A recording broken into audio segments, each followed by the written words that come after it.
ఆర్గనా of మెడిసిన్లో మనం present local medicine అనే టాపిక్ అనేది చెప్పుకుంటున్నాం.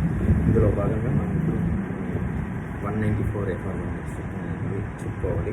సరే, కాకుండా ముందుగా చిన్న విషయం, మన హోమియోపతి మెడిసిన్స్ని ఎన్ని రకాలుగా అడ్మినిస్ట్రేషన్స్ ఇస్తాం అంటే మోడ్ ఆఫ్ అడ్మినిస్ట్రేషన్స్ అంటే ఒకటి డైరెక్ట్గా 4 మీద వేసుకుని చెప్పచ్చు, ఒకటి and next 2 all fraction method, ఇంకోటి స్కిన్ మీద రబ్ చేయడం, స్కిన్ మీద అప్లై చేయడం. అయితే మనకు ఆర్గనాన్లో కానీ నెక్స్ట్ క్రానిక్ డిసీజెస్లో మనం చదివినప్పుడు ముందు ప్రిఫేజ్ వాటిలో కూడా చెప్పడం జరిగింది, స్కిన్ మీద కూడా అప్లై చేయొచ్చు. కానీ ఇప్పుడు హెల్దీ స్కిన్ మీద అప్లై చేయాలి మాత్రమే చెప్పారు, కానీ అన్హెల్దీ స్కిన్ లీజన్స్ ఉన్నటువంటి స్కిన్ మీద అప్లై చేయగలిగింది అంటే ఎక్కడ చెప్పలేదు. కానీ ఈ మధ్యకాలంలో కొన్ని చూస్తుంటే కొంతమంది పేషెంట్స్ వచ్చి అడుగుతున్నాను అనమాట, మాకు పలానా తూజా అనే డైల్యూషన్ కావాలి, మీ దగ్గర ఉంటుందా, ఎందుకు ఏంటంటే సార్ అది పైన వాట్స్ మీద అప్లై చేసుకుంటే వాట్స్ అనేవి రాలిపోతాయి కదా, లేదు నెక్స్ట్ డైరెక్ట్గా ఆయింట్మెంట్స్ ఏమవుతున్నాయా, లేదంటే యూట్యూబ్లో కానీ ఇన్స్టాగ్రామ్లో కానీ రీల్స్లో అంటే మీరు 3 రోజులు వాడితే ఈ ఆయింట్మెంట్లు పులుపులన్నీ రాలిపోతున్నాయి, దానికి ఫలానా అనేసి పెట్టడం. సో ఇలా వాడటం అనేది ఎంతవరకు కరెక్ట్, అసలు ఈ రకంగా వాడచ్చా అని ఎక్కడైనా చెప్తున్నారా, అసలు ఈ రకంగా వాడటం వల్ల వచ్చే ప్రయోజనాలు ఏంటి, దుష్ప్రయోజనాలు ఏంటి, ప్రయోజనాలు ఎక్కువ దుష్ప్రయోజనాలు ఎక్కువ దుష్ఫలితాలు. సో అసలు ఈ రకంగా హోమియోపతి మెడిసిన్ని శరీరం మీద అప్లై చేసి ఎక్కడైతే లీజన్స్ ఉన్నాయో అక్కడ శరీరం మీద అప్లై చేసి వాడటం అనేది అసలు తప్పు పద్ధతి. అది అసలు ఎందుకు తప్పుడు పద్ధతి అంటే అక్కడ జరిగేది కూడా అంటే ఇంటర్నల్గా ఉన్నటువంటి వ్యాధి మొత్తానికి చికిత్స ఇవ్వకుండా లోకల్గా ఎక్కడైతే ఎఫెక్షన్ ఉంటుందో, ఎక్కడైతే వ్యాధి అనేటటువంటి వాటి యొక్క ఎండ్ ప్రొడక్ట్స్ ఆఫ్ డిసీజ్ అనేది ఎక్కడైతే ఉంటుందో అక్కడ మాత్రమే వాటిని పరిమితం చేసి ట్రీట్మెంట్ అనేది ఇస్తున్నారు. అసలు మనం చెప్పుకునేదే అసలు ఇంటర్నల్గా ఉన్నటువంటి వ్యాధి, ఎక్స్టర్నల్గా ఉన్నటువంటి ఈ కంప్లైంట్ అనేది 2 వేరు కాదు, ఆ రెండిటికి కలిపి ట్రీట్మెంట్ ఇవ్వాలని చెప్తున్నాం. అలాంటిది ఈవెందో హోమియోపతి మెడిసిన్ అయినప్పటికీ నేను ఎక్స్టర్నల్గా ఎక్కడైతే లీజన్ ఉంటుందో నేను అక్కడే రాస్తాను, దానివల్ల నేను బెనిఫిట్స్ పొందుతాను అంటే అది అవాస్తవం, అది ఎప్పటికైనా తప్పుడు పద్ధతి. ఎందుకంటే వాళ్ళు అక్కడ చూస్తున్నది ఎక్స్టర్నల్గా ఆ వ్యాధిని సపరేట్ చేసి చూస్తున్నారు. ఇప్పటి వరకు మనం ఈ లోకల్ మెల్డీస్ అనే టాపిక్లో ఏ మెడిసిన్ అయినా కూడా ఎక్స్టర్నల్ మీన్స్ ద్వారా తొలగించుకోవడం వల్ల వచ్చే దుష్ఫలితాలే మాట్లాడుకుంటూ వస్తున్నాం. అంటే ఎక్స్టర్నల్ మీన్స్ వల్ల ట్రీట్మెంట్ చేయడం అంటే ఏంటి అంటే ఏదైనా యాసిడ్ పూసి పులుపులని తొలగించుకోవడం కానీ అక్కడి నుంచి, లేదంటే కత్తితో కట్ చేయడం దగ్గర నుంచి, లేదు ఈ గుర్రపు వెంట్రుక పులుపుల దగ్గర స్టార్టింగ్ పాయింట్ గట్టిగా కట్టేస్తే బ్లడ్ సప్లై ఆగిపోవటం వల్ల అవి తెగిపోవడం దగ్గర నుంచి, లేదంటే బ్యూటీషియన్స్ దగ్గర, లేదంటే పలానా వేరే అదర్ కన్వెన్షనల్ మెడిసిన్స్లోనూ ఈ ఎలక్ట్రికల్ కార్టరీ ద్వారా తీసేయడం కానివ్వండి, లేదు లేజర్ ట్రీట్మెంట్ వల్ల చేయించుకోవడం కానివ్వండి, వీటన్నిటి వల్ల ఎటువంటి దుష్ఫలితాలను ఇస్తుందో ఒక హోమియోపతి మెడిసిన్ని ఎక్కడైతే లోకల్ మెడిసిన్ చెప్పుకునేటటువంటి ఈ రింగ్ వామ్ ఉన్న చోటని కానివ్వండి, లేదంటే ఈ పులిపిర్లు అని ఏవైతే ఉన్నాయో అలాంటి చోట ఎక్స్టర్నల్గా అప్లై చేయడం వల్ల అవి రాలిపోతున్నాయంటే పై వాటి వల్ల ఎటువంటి దుష్ఫలితాలు అనేవి వస్తాయో ఇక్కడ ఈవెందో అది హోమియోపతి మెడిసిన్ అయినప్పటికీ నువ్వు హోమియోపతి ప్రిన్సిపల్స్ని అనుసరిస్తూ ఇవ్వడం లేదు. సో ఈ రకంగా ఎక్స్టర్నల్ మీన్స్లో ఎక్స్టర్నల్గా అప్లై చేయడం వలన అవి రాలిపోతున్నాయంటే ఈవెన్ నువ్వు వాడింది హోమియోపతి మెడిసిన్ అయినా కూడా అది మీకు దుష్ఫలితాలని తీసుకొచ్చి పెడుతుంది. అది కూడా ఒక హానికరమైనటువంటి మెథడే. ఎందుకు అంటే అక్కడ జరిగేది కూడా అంటే ఇంటర్నల్గా ఉన్నటువంటి వ్యాధి మొత్తం దానికి చికిత్స ఇవ్వకుండా లోకల్గా ఎక్కడైతే ఎఫెక్షన్ ఉంటుందో, ఎక్కడైతే వ్యాధి అనేటటువంటి వాటి యొక్క ఎండ్ ప్రొడక్ట్స్ ఆఫ్ డిసీజ్ అనేది ఎక్కడైతే ఉంటుందో అక్కడ మాత్రమే వాటిని పరిమితం చేసి ట్రీట్మెంట్ అనేది ఇస్తున్నారు. అసలు మనం చెప్పుకునేదే అసలు ఇంటర్నల్గా ఉన్నటువంటి వ్యాధి, ఎక్స్టర్నల్గా ఉన్నటువంటి ఈ కంప్లైంట్ అనేది రెండు వేరు కాదు. ఆ రెండిటికి కలిపి ట్రీట్మెంట్ ఇవ్వాలని చెప్తున్నాం. అలాంటిది ఈవెందో హోమియోపతి మెడిసిన్ అయినప్పటికీ నేను ఎక్స్టర్నల్గా ఎక్కడైతే లీజన్ ఉంటుందో నేను అక్కడే రాస్తాను, దానివల్ల నేను బెనిఫిట్స్ పొందుతాను అంటే అది అవాస్తవం. అది ఎప్పటికైనా తప్పుడు పద్ధతి. ఎందుకంటే వాళ్ళు అక్కడ చూస్తున్నది ఎక్స్టర్నల్గా ఆ వ్యాధిని సపరేట్ చేసి చూస్తున్నారు. ఇలా వేరువేరుగా చూసే కాన్సెప్టే తప్పు. సో ఆ కాన్సెప్ట్ని బేస్ చేసుకొని ఆ సూత్రాన్ని, ఆ మూల సూత్రాన్ని, ఆ ప్రిన్సిపల్ని బేస్ చేసుకునేటటువంటి ట్రీట్మెంట్ మెథడ్స్ ఏ రకంగా ఇచ్చినా, కత్తితో కట్ చేసిన, గుర్రపు వెంట్రుకతో కట్ చేసిన, ఎలక్ట్రికల్ కాటరీ ఇచ్చిన, లేజర్ ట్రీట్మెంట్ ఇచ్చిన, లేదు హోమియోపతి ఆయింట్మెంట్స్ రాసిన, లేదు హోమియోపతి డైల్యూషన్ని లోకలైజ్డ్ రిలీజన్లో అప్లై చేసిన, అన్ని రకాలుగాను దుష్ఫలితాలనే ఇస్తుంది. అవును, మరి హోమియోపతి మెడిసిన్స్కి సైడ్ ఎఫెక్ట్స్ ఉండవని అంటారు కదా. మరి మీరెందుకని ఇప్పుడు హోమియోపతి మెడిసిన్ ఏ రకంగా వాటికి సైడ్ ఎఫెక్ట్స్ ఉంటాయని అంటున్నారు అంటే, హోమియోపతి మెడిసిన్ని ఎలా వాడాలంటే హానిమన్ గారు ఆర్గనాన్ ఆఫ్ మెడిసిన్లో చెప్పినటువంటి ప్రిన్సిపల్స్ని అనుసరిస్తూ వాటిని ఆధారంగా చేసుకొని ట్రీట్మెంట్ కానీ చేస్తే అప్పుడు ఎటువంటి దుష్ఫలితాలు ఉండవు. అది హోమియోపతి మెడిసిన్ ఎట్లా పడితే అట్లా వాడితే మిగిలిన ఇతర కన్వెన్షనల్ మెడిసిన్స్లో వచ్చేటటువంటి సైడ్ ఎఫెక్ట్స్ ఇక్కడ కూడా వస్తాయన్నమాట.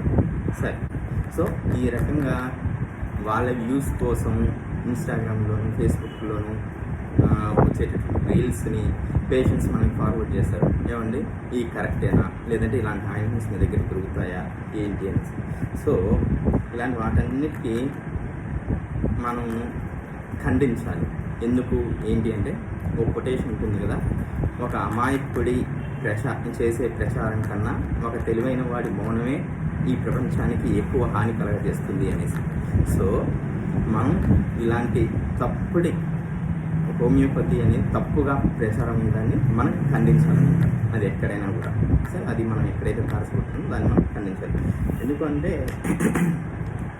మనం ఇంత పద్ధతిగా చేస్తూ మనం మాట్లాడే స్థితిగా లేకపోతే ఇందాక చెప్పిన కొటేషనే తర్వాత రానున్న రోజుల్లో కరెక్ట్ అవుతుందన్నమాట.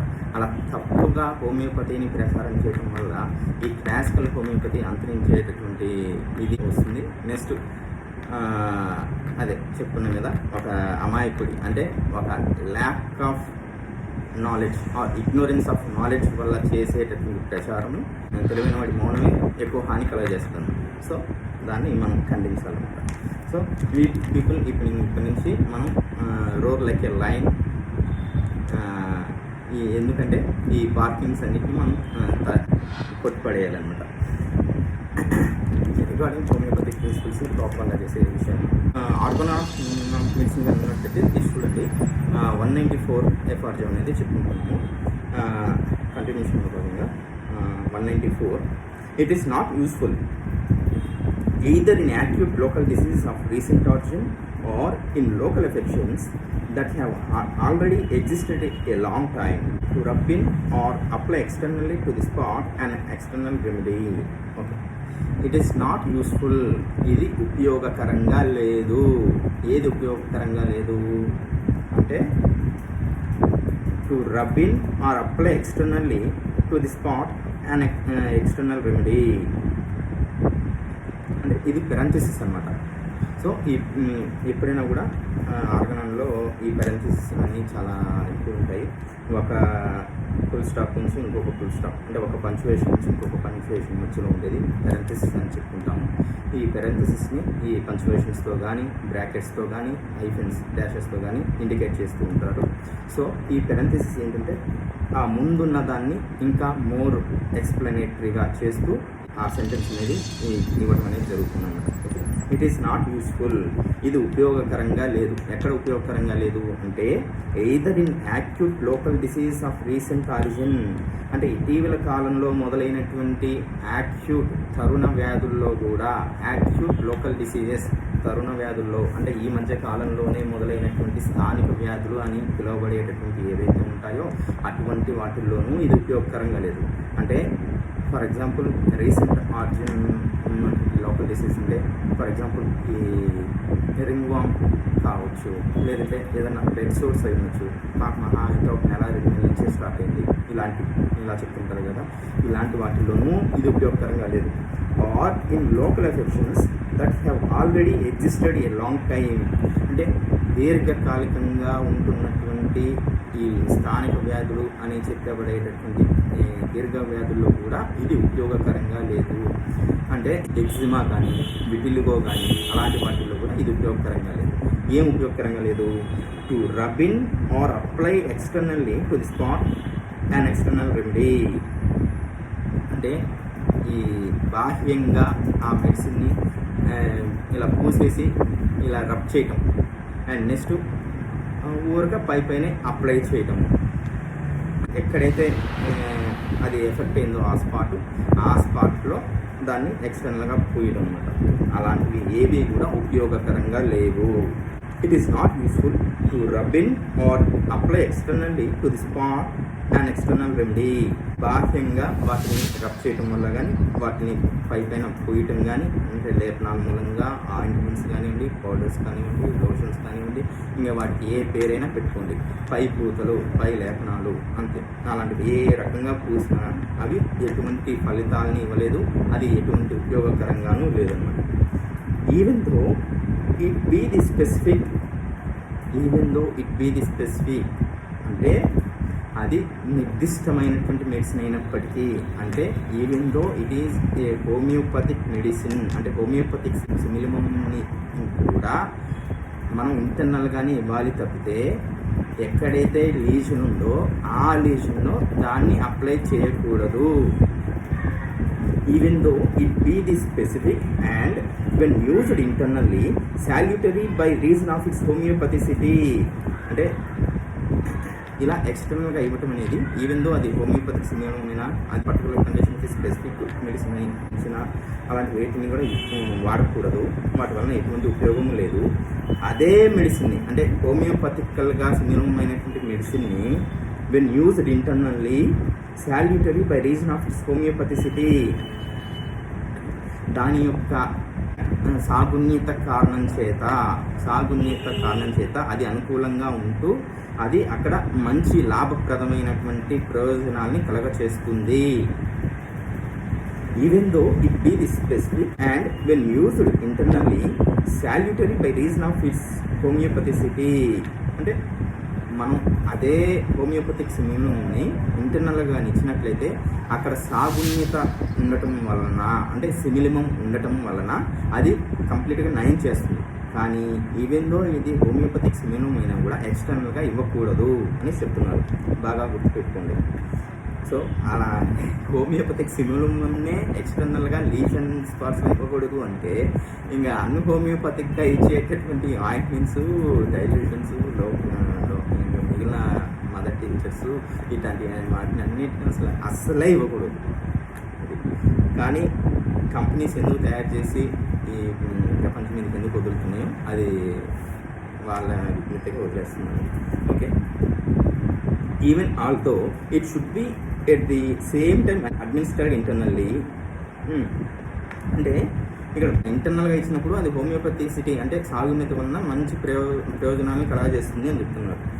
And even although it should be at the same time administered internally, అంటే ఇంటర్నల్గాను ఇస్తాము అండ్ ఎట్ ది సేమ్ టైం ఎక్స్టర్నల్గాను ఇస్తాము అని చెప్పేటటువంటి వాళ్ళకు కూడా అది ఉపయోగకరంగా ఉండదు, అంటే ఓన్లీ ఇంటర్నల్గానే ఇవ్వాలి.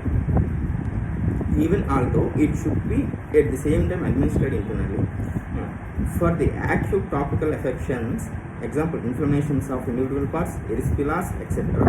ఎరిసిపిలాస్ అంటే అది స్కిన్కి సంబంధించినటువంటి ఒక ర్యాష్ లాంటిది. అంటే సూపర్ఫిషియల్ స్కిన్ లేయర్స్ అనేది ఎఫెక్ట్ అవుతూ అక్కడ ఉండేటువంటి సూపర్ఫిషియల్గా ఉండేటువంటి లింఫ్ వెజల్స్ కూడా ఎఫెక్ట్ అయ్యి ర్యాష్ని తద్దుల లాంటిది కలగజేస్తుంది. అది అలాంటిది.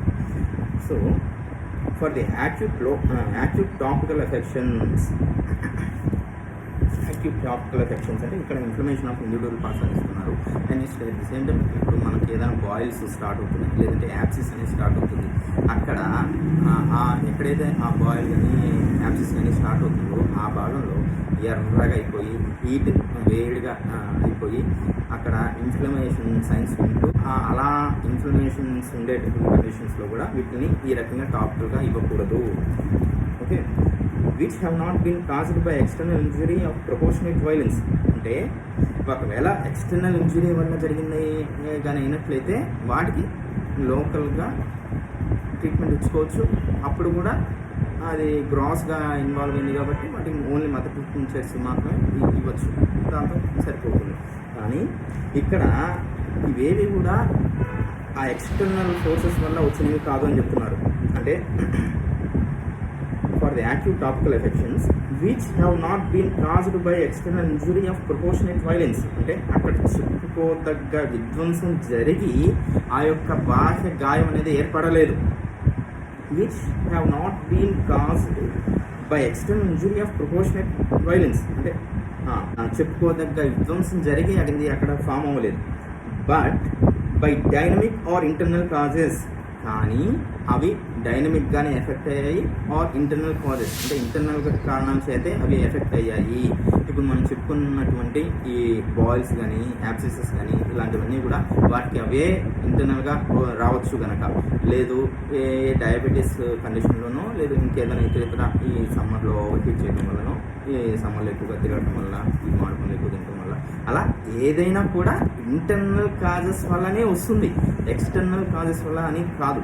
అది అలా ఇంటర్నల్ కాజెస్ వల్ల వచ్చేటటువంటి వాటికి నేను ఇంటర్నల్గాను మెడిసిన్ ఇస్తాను, ఎట్ ది సేమ్ టైం మళ్ళీ ఎక్స్టర్నల్గాను వాటిని అప్లై చేస్తాను అంటే అవి ఎటువంటి ఉపయోగకరంగా లేదు, అవి ఎటువంటి ప్రయోజనాన్ని కలగచేయట్లేదు అని చెప్తున్నాను అనమాట. For the acute topical affections which have not been caused by external injury of proportionate violence but by dynamic or internal causes, అంటే ఓన్లీ అంతర్గతంగా జరిగినటువంటి ఆరోగ్య మార్పుల వల్లనే అది ఏర్పడింది. సో ఇలాంటి వాటన్నిటికీ కూడా ఓన్లీ ఇంటర్నల్గా మెడిసిన్ ఇచ్చినప్పుడు yield most surely to internal remedies homeopathically adapted to the perceptible state of the health present in the interior and exterior.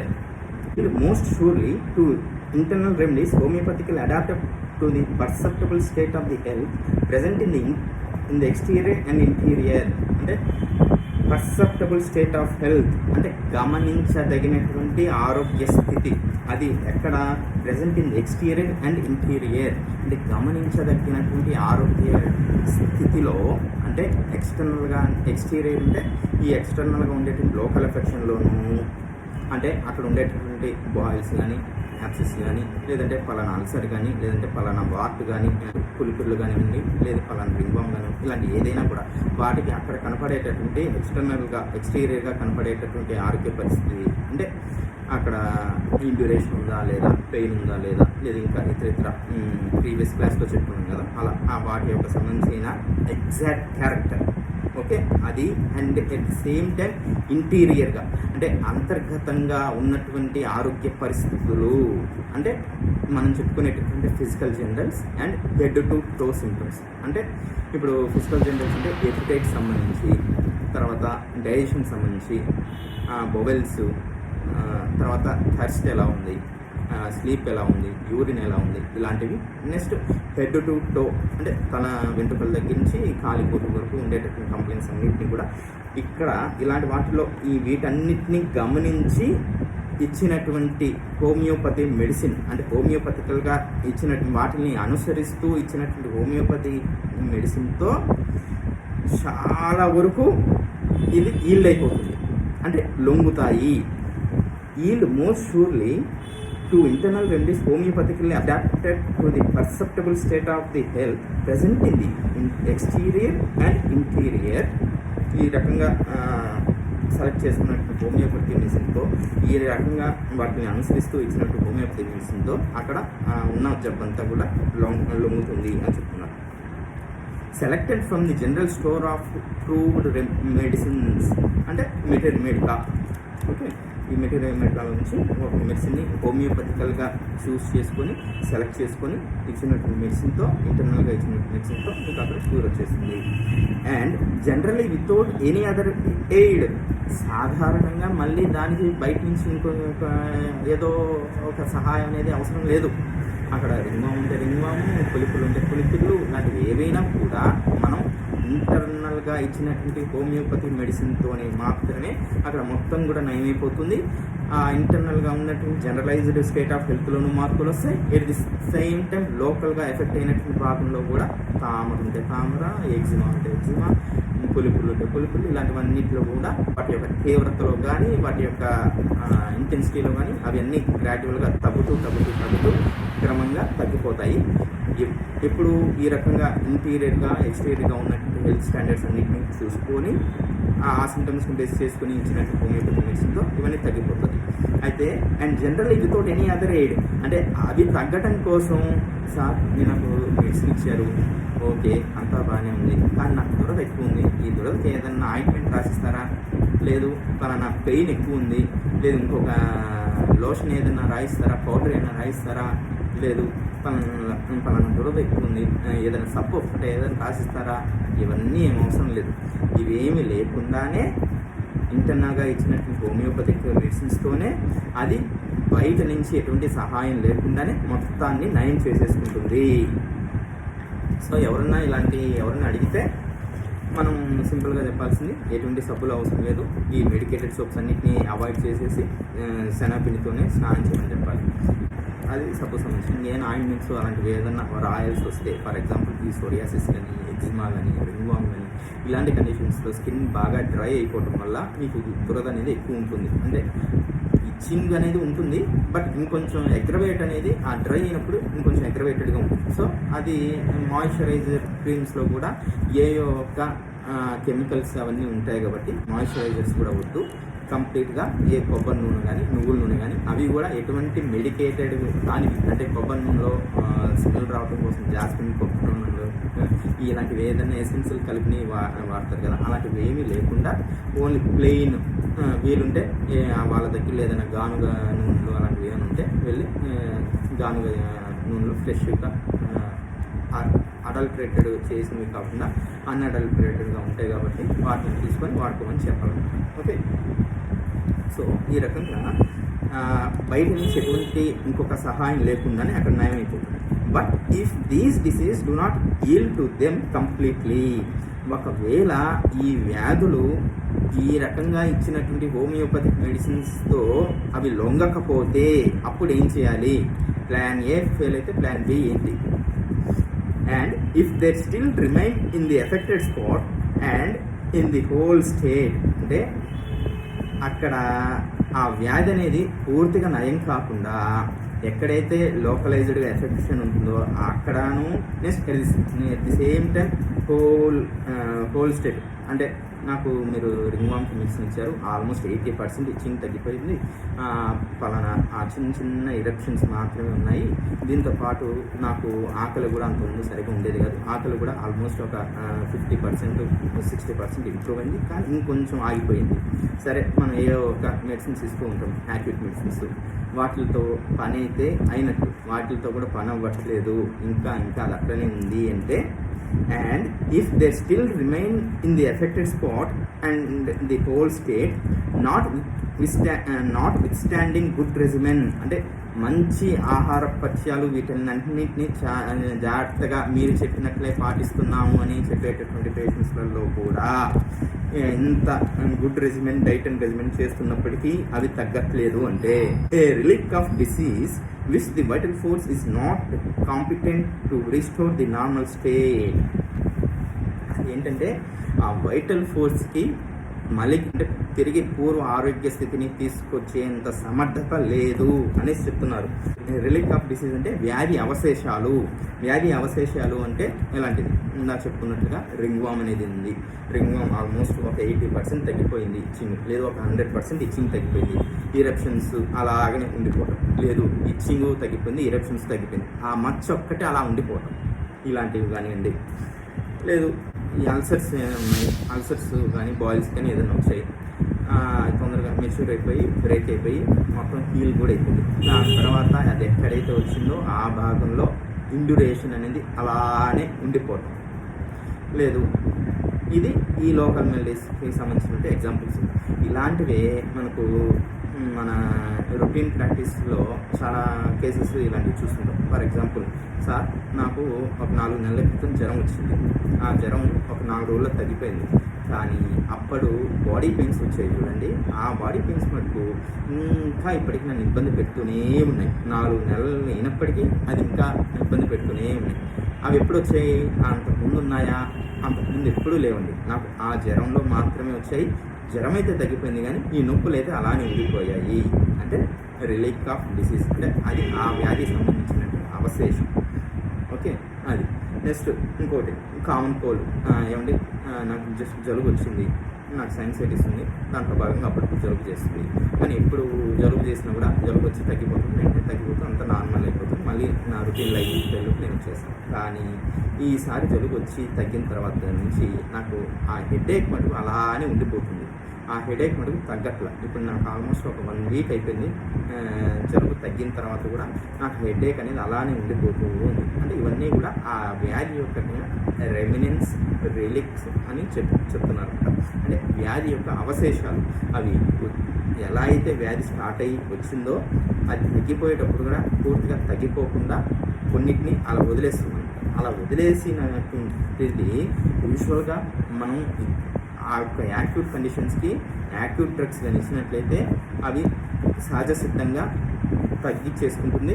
Vital force మళ్ళీ నార్మల్గా యథాస్థితికి పూర్వ ఆరోగ్య స్థితికి రిజిస్ట్రేషన్కి తీసుకొచ్చేస్తుంది. కానీ అలా అవ్వని పక్షంలో ఏం చేయాలి ఏంటంటే, but if these diseases do not yield to them completely and if they still remain in the affected spot and the whole state, అంటే ఆ యొక్క ఎఫెక్టెడ్ స్పాట్లోనూ ఆరాకూరగానే తగ్గి మిగిలిన అలానే ఉండిపోతుంది. And at the same time దాంతో పాటు వచ్చినటువంటి జనరలైజ్డ్ స్టేట్లోనూ దాంట్లో కూడా ఇంప్రూవ్మెంట్స్ సగమూరు వచ్చి ఆగిపోతుంది. Notwithstanding good regimen, చాలా మంచి ఆహార పథ్యాలు వీటన్నింటిని పాటిస్తున్నప్పటికీ అవి తగ్గకపోతే a relief of disease which the vital force is not competent to restore to the normal state. ఇది అంటే ఇక్కడ మళ్ళీ ఇక్కడ పెరెంథసిస్లో చెప్తున్నాను చూడండి. Notwithstanding good regimen అంటే యూజువల్గా సాధారణంగా ఒక వ్యాధి ఏదైనా డిసీజ్ యాక్యూట్ కంప్లైంట్స్ వచ్చాయి మళ్ళీ తగ్గిపోయాయి అంటే యూజువల్గా వాటికి సంబంధించినటువంటి డైట్ అండ్ రెగ్యులేషన్స్ ఒక 3 రోజులు 2 రోజులు పాటిస్తే ఆటోమేటిక్గా తగ్గిపోతాయి. వాటిని పాటించినప్పటికీ తగ్గకపోతే అప్పుడు మాత్రమే వాటిని వ్యాధి యొక్క అవశేషాలు, వ్యాధి యొక్క రెమినెన్స్గా మనం గుర్తించాలి. అలా కాకుండా నా వంతు నేను తిరుగుతాను, నా వంతు నేను చేసుకునే పనులన్నీ అట్లనే చేస్తాను, నేను రోజు తినేటట్టుగానే తింటాను, కానీ దానికి ఏదో తగ్గిపోవాలి అని మొండికేయటం కాదు, ఆ రకంగా పెడద్దరంగా మాట్లాడటం కాదు అన్నమాట. అంటే ఈవెన్ అలాంటి గుడ్ రెజిమెన్ వాటన్నిటిని పాటిస్తున్నప్పటికీ ఆ వ్యాధి తగ్గకుండా అక్కడ మొండికేస్తుంటే అప్పుడు ఏంటి అంటే వాటిని ఎలా ఆలోచించాలి అంటే, a relief of disease which the vital force is not competent to restore to the normal state. అంటే అవి వ్యాధి యొక్క అవశేషాలుగా భావించి and vital force restoration to the normal స్టేట్కి తీసుకొని రాలేకపోతుంది. ఎందుకు? దానికి అంత కాంపిటెంట్ అంటే దానికి ఎంత సమర్థత లేదు. ఎందుకు సమర్థత లేదు? ఆ యొక్క యాక్యూట్ కండిషన్లో అది వీకెన్ అవుతుంది. యాక్యూట్ కండిషన్లో వీకెన్ అయిపోయినప్పుడు మనం అసిస్టెన్స్గా హోమియోపతిక్ మెడిసిన్స్ కానీ ఇచ్చినట్లయితే అది సెట్ చేసేసుకుంటుంది. అలా ఇచ్చినప్పటికీ సెట్ అవ్వట్లేదు అంటే ఈ కమింగ్ లైన్స్లో చెప్తారు చూడండి. A relic of disease which the vital force is not competent to restore to the normal state, then the acute disease was a product of sora which had hitherto remained latent in the interior.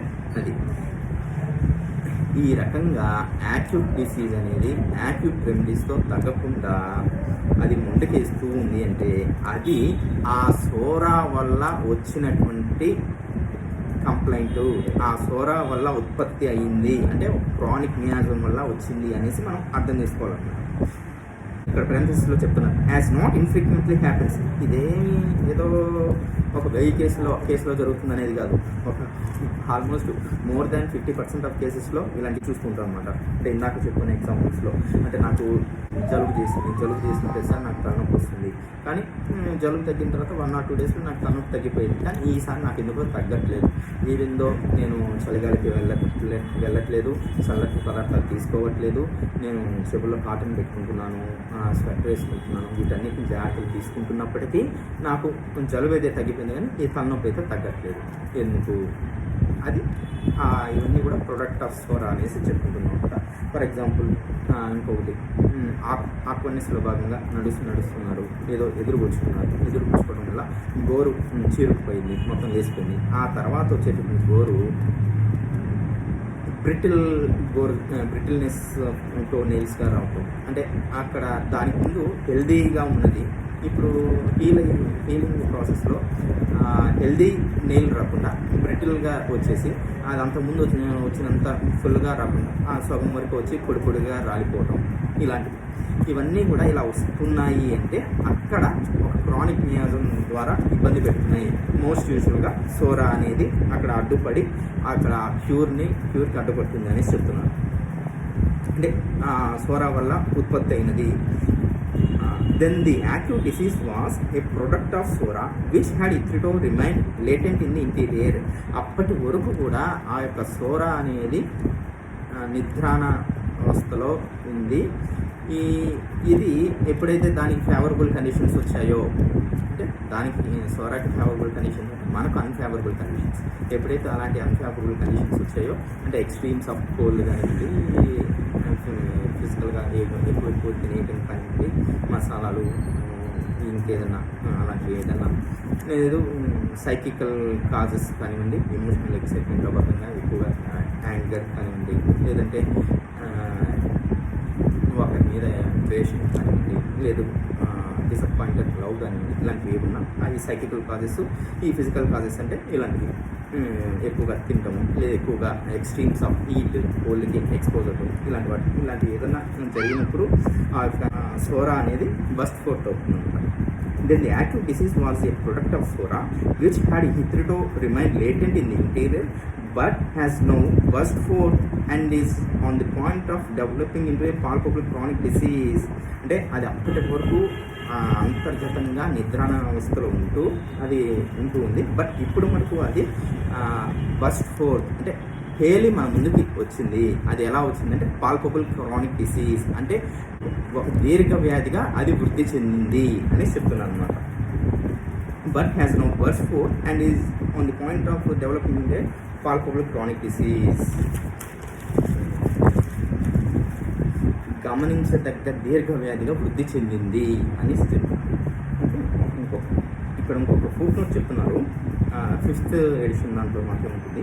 From the general store of proved medicines అన్న చోట as for instance aconite, rhus, belladonna, mercury etcetera. అంటే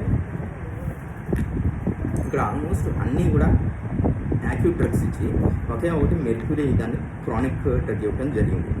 అంటే యూజువల్గా acute కండిషన్స్కి acute medicines ఇస్తే నయమైపోతుంది అని చెప్తూ ఇక్కడ మెర్క్యూరీని ఎందుకు ఇక్కడ యాక్యూట్ దాంట్లోకి చేర్చారు అని అంటే మేబీ, అంటే ఇఫ్ ఐఎమ్ రాంగ్ కరెక్ట్ మీ, ఇది మనకు టూజా కెంట్ మెటీరియల్ టూజా డ్రగ్లో ఒక పాయింట్ చెప్తారనమాట. అంటే ఈ సైకోటిక్ ఆస్మాలో ఆర్సెనిక్ కాల్బ్ అనే మెడిసిన్ అనేది చాలా పెరిఫెరల్గానే పనిచేస్తుంది. టూజా అదే సైకోటిక్ ఆస్మాలో టూజా కానీ ఆస్మాటిక్ కండిషన్స్లో సెట్ అయినప్పుడు ఇస్తే అది బాగా డీప్ యాక్టింగ్గా పనిచేసి అక్కడ ఉండేటటువంటి మేజర్ని తొలగించేలా సమర్థత అనేది టూజాకు ఉంటుంది. అదే సైకోటిక్ ఆస్మాలో ఆర్సెనిక్ కాల్బ్ అనేది చాలా పెరిఫెరల్గా యాక్యూట్ డ్రగ్గా మాత్రమే పనిచేస్తుందని చెప్తున్నారు.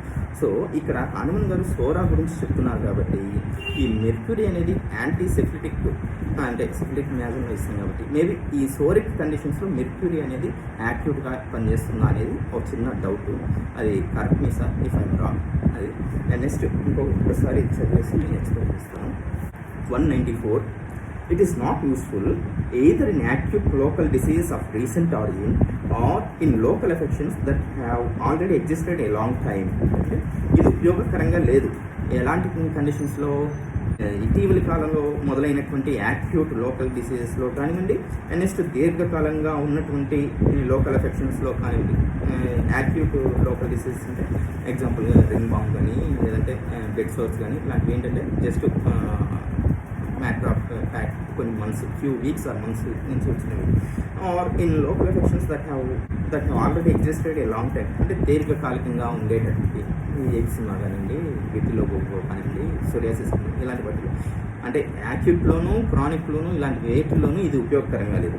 ఏంటంటే to rub in or apply externally to the spot and external remedy, అంటే బాగా రుద్దటం కానీ, లేదంటే పైకి బాహ్యంగా ఆ యొక్క ఎక్స్టర్నల్ రెమెడీని బాహ్యంగా అప్లై చేయడం కానీ, ఇలాంటివి ఏవి కూడా ఉపయోగకరంగా లేవు. Even though it be the specific and when used internally salutary by reason of its homoeopathicity, అంటే అది అదే మెడిసిన్ని నువ్వు ఇంటర్నల్గా లోపలికి కానీ ఇచ్చినట్లయితే దాని యొక్క హోమియోపతిసిటీ అంటే సాగుణ్యత కారణం చేత అది చాలా మంచి ఫలితాలను ఇస్తుంది. కానీ అదే హోమియోపతి మెడిసిన్ని నువ్వు శరీరం మీద ఎఫెక్టెడ్ పార్ట్లో ఎక్స్టర్నల్గా కానీ యూజ్ చేయటం వల్ల అది నీకు మంచి చేయట్లేదు, ఇంకా మంచి చేయకపోగా దుష్ప్రభావాలను తీసుకొస్తుంది. And even though it be the specific and when used internally salutary by reason of its homeopathy, even although it should be at the same time administered internally, అంటే నేను ఎక్స్టర్నల్గాను ఇస్తాను, అట్ ది సేమ్ టైం ఇంటర్నల్గాను ఇస్తాను అనే వాళ్ళకి కూడా చెప్తున్నారనమాట. అది ఉపయోగకరంగా లేదు. అంటే నేను ఓన్లీ ఎక్స్టర్నల్గానే ఇవ్వనండి, నేను ఇంటర్నల్గాను మెడిసిన్ ఇస్తాను, ఎక్స్టర్నల్గాను ఇస్తాను. సో ఈ రకంగా ఇవ్వటం వల్ల అది క్యూర్కి చాలా ఫాస్ట్గా క్యూర్ వస్తుంది అని భ్రమపడేటట్టు వాళ్ళకి చెప్తున్నారనమాట. ఆ ఇండికేట్ అయినటువంటి హోమియోపతిక్ మెడిసిన్ని నువ్వు ఓన్లీ ఇంటర్నల్గా ఇచ్చినప్పుడు మాత్రమే దాని యొక్క బెనిఫిషియల్ ఎఫెక్ట్స్ అనేవి వస్తాయి తప్పితే ఎక్స్టర్నల్గా ఇవ్వటం వల్ల నీకు చెడు చేస్తుంది. Even although it should B at the same time administered internally for the acute topical affections, example ga inflammations of individual parts, erysipelas etc. అంటే ఈవెన్ ఇటువంటి యాక్యూట్ టాపికల్ ఎఫెక్షన్స్ లో కూడా బయటకి ఇవ్వకూడదు. which have not been caused by external injury of proportionate violence, అంటే చెప్పుకోతగ్గ విధ్వంసం జరిగి అక్కడ ఎక్స్టర్నల్ ఇంజరీ ఫామ్ అవ్వకుండా only dynamic or internal causes వల్ల మాత్రమే ఏర్పడినటువంటి కండిషన్స్లో ఎప్పుడైతే నువ్వు ఇంటర్నల్గా మెడిసిన్ ఇస్తున్నావో హోమియోపతికల్గా, yield most surely to internal remedies homoeopathically adapted to the perceptible state of the health present in the exterior and interior, అంటే బాహ్యంగా ఉన్నటువంటి ఆ లోకల్ కంప్లైంట్ని సిమ్టమ్స్ని కన్సిడరేషన్లోకి తీసుకొని and at the same time ఇంటర్నల్గా ఉన్నటువంటి హెల్త్ కంప్లైంట్స్ అన్నింటినీ కన్సిడరేషన్లోకి తీసుకొని ఇచ్చినటువంటి హోమియోపతి మెడిసిన్తో చాలా ఖచ్చితత్వంతో అది నయమైపోతుంది, లొంగుతుంది. Yield most surely to internal remedies homeopathically adapted to the perceptible state of the health present in the exterior and interior, selected from the general store of proved medicines and generally without any other aid. ఈ రకంగా ఇచ్చినట్టు homeopathy మెడిసిన్స్తో మొత్తంగా అదే నయం చేసుకుంటుంది. Without any other aid, అంటే బయట నుంచి ఎటువంటి సహాయం లేకుండా అది ఇంటర్నల్గా ఇచ్చినట్టు హోమియోపతి మెడిసిన్తోనే నయం చేసేసుకుంటుంది. But if these diseases do not heal to them completely, ఒకవేళ ఈ రకంగా ఇచ్చినట్టు హోమియోపతి మెడిసిన్తో అక్కడ ఉన్నటువంటి జబ్బు అనేది పూర్తిగా లొంగకపోతే, and if they still remain in the affected spot and in the whole state, అది ఎక్కడైతే ఎఫెక్ట్ అయిందో ఆ భాగంలోనూ అది ఆ రకంగానే తగ్గుతుంది. అండ్ ఇంటర్నల్గా ఉండేటువంటి ఇతర లక్షణాలలోనూ అది కొంచెంగానే తగ్గి అది అలానే ఉండిపోతుంటే, అంటే not with standing good regimen, అంటే అప్పటికీ వాళ్ళు మంచి డైట్ అండ్ రెజిమెన్ని, ఆహార పథ్యాలని వీటన్నిటిని జాగ్రత్తగా పాటిస్తున్నప్పటికీ అవి అలానే ఉండిపోతే, ఆ కంప్లైంట్స్ కంప్లీట్గా నయమవకుండా సుగంగా ఉండిపోతే, సుగం తగ్గకుండా a relief of disease which the vital force is not competent to restore to the normal state, అంటే ఇక్కడ ఇదేంటంటే ఆ యొక్క వ్యాధి యొక్క అవశేషాలు అనేవి అక్కడ మిగిలిపోయాయి. ఎందుకు మిగిలిపోయాయి, వాటికి కారణం ఏంటంటే వైటల్ ఫుడ్స్ అనేది మళ్ళీ తిరిగి దాని యొక్క యథాపూర్వ ఆరోగ్య స్థితికి తీసుకుని రాలేనంత దానికి ఆ సమర్థత లేకపోవడం వల్ల, దానికి ఆ సమర్థత ఎందుకు లేదు, ఒకప్పుడు ఉన్నది ఇప్పుడు ఎందుకు పోయింది అంటే, then the acute disease was as not infrequently happens. ఇది అంత రేర్గా జరిగేది కాదు, చాలా తరచుగా సంభవిస్తుంది. A product of psora which had hitherto remain latent in the interior. Acute disease అంటే ఆ తరుణ వ్యాధి అని ఏదైతే చెప్పుకుంటున్నామో ఆ యొక్క తరుణ వ్యాధి అనేది సోరా వల్ల ఉత్పన్నమైంది.